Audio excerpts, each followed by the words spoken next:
اللہ جل شانہ نے ہمارے دلوں کے صاف کرنے کے لیے، ہمیں اپنا پیارا بندہ بنانے کے لیے، ہمارے دلوں میں اپنی محبت کا بھاپ بھرنے کے لیے، ہمیں اپنے قریب کرنے کے لیے، ہمیں اپنا ولی اور دوست بنانے کے لیے یہ رمضان کا مہینہ دیا ہے۔ اور اسی دوستی کے لیے، اسی تقوی کا لباس پہنانے کے لیے اللہ نے ایک مہینے کے لیے پابندی لگا دی کہ کھانا نہیں ہے، پینا نہیں ہے، حلال بیوی کے قریب نہیں جانا۔ کس کے لیے روکا؟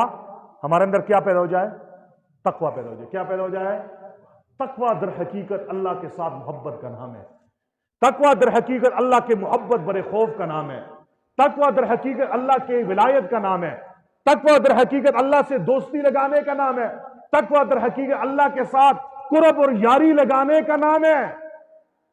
روزہ رکھ دیا، تقوی نہیں ہے تو اپنے اندر جھانکو، کیا غلطی ہے کہ روزے رکھ رہا ہوں، تقوی نہیں ہے۔ ہر چیز کی ایک تاثیر ہوتی ہے۔ آگ کی تاثیر جلانا ہے، جو آگ جلائے نہ اسے آگ نہیں کہتے۔ برف کی تاثیر ٹھنڈک ہے، جس برف میں ٹھنڈک نہ ہو برف نہیں ہے۔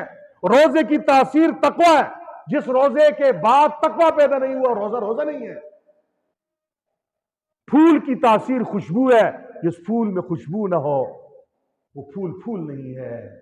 ایسے ہی ہر عبادت کا ایک اثر ہوتا ہے، اور وہ اثر کیا ہے؟ وہ تقوی ہے۔ لہذا رمضان سے پہلے اپنی زندگی پہ بھی نظر کرو۔ پہلے میں دین کے لحاظ سے کہاں کھڑا تھا، تقوی کے لحاظ سے کہاں کھڑا تھا؟ رمضان میں میرے اندر چینجنگ آئی ہے نہیں آئی؟ رمضان گزارنے کے بعد پھر اپنی زندگی کا موازنہ کرو، پہلے کیا تھا، رمضان میں کیا تھا، اب کا کیا ہوں؟ پہلے کہاں کھڑا تھا، رمضان میں کہاں پہنچا، اور اب میں کہاں ہوں؟ اگر آپ کے اندر پازیٹیو چینجنگ آئی ہے، مثبت تبدیلی آئی ہے، تقوی آ چکا ہے، خدا خوفی آ چکی ہے، اللہ کے محبت برا خوف آ چکا ہے، اللہ کے ساتھ محبت برا تعلق پیدا ہو چکا ہے، اللہ کے سامنے سر سجدے میں رکھنے کا مزہ آ رہا ہے، اللہ کا نام لینے میں مزہ آ رہا ہے، گناہوں سے نفرت ہو چکی ہے، نیکی کا شوق بڑھ گیا ہے۔